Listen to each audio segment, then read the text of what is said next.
डोईवाला नगर पालिका में अखिल भारतीय सफाई मजदूर संघ के बैनर तले सफाई कर्मचारी नगर पालिका प्रशासन के उत्पीड़न के खिलाफ हड़ताल पर रहे।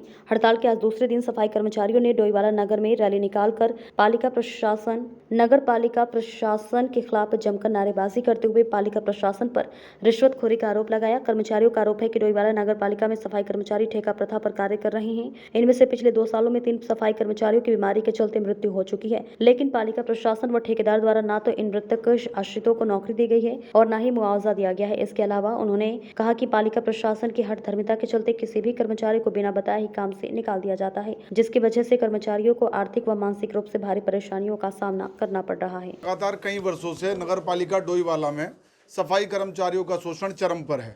यहाँ पर कर्मचारियों को रखने के लिए भी रिश्वत ली जाती है और जानबूझकर छोटे मोटे बहाने बनाकर इनको हटा दिया जाता है। यहाँ पर स्थिति ये हो गई है कर्मचारियों की कि यदि वो उनकी सैलरी से जो पीएफ कट रहा है, ईएसआई कट रहा है, मेडिकल जमा होता है, उसका कोई रिकॉर्ड इन्हें नहीं दिया जाता। उसका परिणाम ये हुआ कि हमारे 3 कर्मचारी जो स्वास्थ्य सुविधाओं का लाभ नहीं ले पाए, मेडिकल कार्ड का लाभ नहीं ले पाए, वो तीनों एक्सपायर हो गए। उनके मरने के पश्चात उनके परिवार के लोग यहाँ लगातार धक्के खा रहे हैं कि भाई हमें ईपीएफ से बीमा मिलना है, ईएसआई से पैसा मिलना है, हमारी पेंशन बननी है, हमारे बच्चों की पेंशन बननी है, वो सारी सुविधाएं हमारी शुरू करा दो। लगभग 1.5 साल से लगातार कर्मचारी धक्का खा रहा है, लेकिन इन लोगों के दिमाग में लालच और भ्रष्टाचार इस कदर बसा हुआ है, ये चाहते हैं कि उस मरे हुए कर्मचारी का जो पैसा मिलना है उसके जीवन भर की कमाई का, उसमें भी आधी कमाई इन लोगों को मिले, तब जाके उस पैसे को दिलाएंगे। पत्र व्यवहार करते रहे हैं।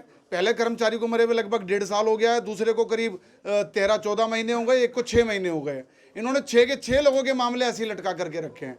कर्मचारियों को हटाते हैं, फिर 20,000, 25,000, जो जैसा मुर्गा फंसता है वैसी रिश्वत इनसे ली जाती है। अगर कर्मचारी रिश्वत ना दें तो उसे नहीं लगाते हैं। हाँ, जो रिश्वत देने के लिए तैयार हो जाए, भले ही हम आंदोलन कर लें। अभी हम यहाँ बैठे हैं, हमारे 3 कर्मचारी हटाए गए थे, एक कर्मचारी से 10,000 रुपये तुरंत लिए। आंदोलन हम कर रहे हैं इधर, और इधर 10,000 रुपये लेके उसे कल काम पे भी रख दिया।